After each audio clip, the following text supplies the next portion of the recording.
Welcome to the Slop Farm. Enjoy the video.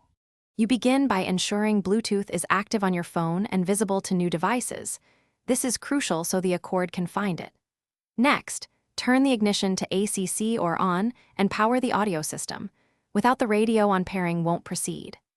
Once done, make sure your phone is within about 3 feet of the dash to maintain a strong signal and disable calls or Bluetooth audio outputs. This reduces interference and speeds discovery. Now navigate the Accord's infotainment. Press Phone or Settings, then choose Add Bluetooth Device to start scanning. Your car will broadcast a name like Hands-Free Link while your phone searches. Select the car entry on the phone to initiate pairing. When a PIN appears on both screens, confirm they match.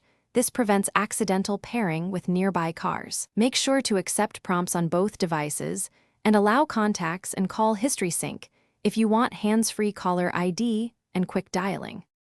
Finish by accepting any permission requests on your phone for contacts and message access so the system can show caller names. Then set Bluetooth as the audio source for calls and media if it doesn't switch automatically. If pairing fails, try one key troubleshooting step. Restart your phone and the car's infotainment, clear old paired devices from the Accord's Bluetooth list, then repeat pairing. This often removes cached conflicts and resolves nearly all connection issues. Thanks for watching. Consider subscribing if we helped you today.